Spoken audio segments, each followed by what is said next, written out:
আসসালামু আলাইকুম সবাইকে। আমি মোহাম্মদ ইয়াসিন, কুয়ালালামপুর মালয়েশিয়া থেকে। আজকে বাসার সামনে ফাসার মালাম বসছিল। ফাসার মালাম থেকে কিছু সবজি কিনছি। তো আমি প্রায় সময় এই ফাসার মালামের ভিডিও বা এই যে সবজির ছবি টবি আপনাদের সাথে মাঝে মাঝে শেয়ার করি। এটা শেয়ার করার পিছনে একটা কারণ হলো, এই আসলে বাজারগুলো যখন সামনে আসে ফ্যামিলির কথা মনে পড়ে যায়। দেশে থাকতে ফ্যামিলির জন্য এই কাঁচা বাজারগুলো করতাম এবং একইবারে মনে হচ্ছে যে এগুলো সবগুলো আমাদের দেশি, এরকম একটা ফিল আসে। যার কারণে আমি সবসময় আপনাদের সাথে ভিডিওগুলো শেয়ার করি। যদি আপনাদের ভালো লাগে জানাবেন, খারাপ লাগলেও জানাবেন।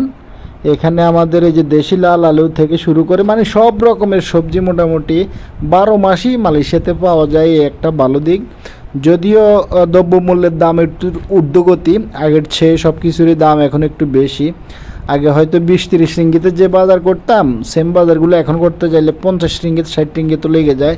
এরকম সব জিনিসের একটু দাম বেশি। দেখেন বেগুনে আছে কত আইটেমের, তারপরে শসা, পেঁপে, তারপরে লাউও 2 আইটেমের আছে, এই আর কি। তো সবচেয়ে বেশি আইটেম দেখলাম বেগুনের, অনেকগুলা মানে যতগুলা জাত আছে সবগুলোই আছে।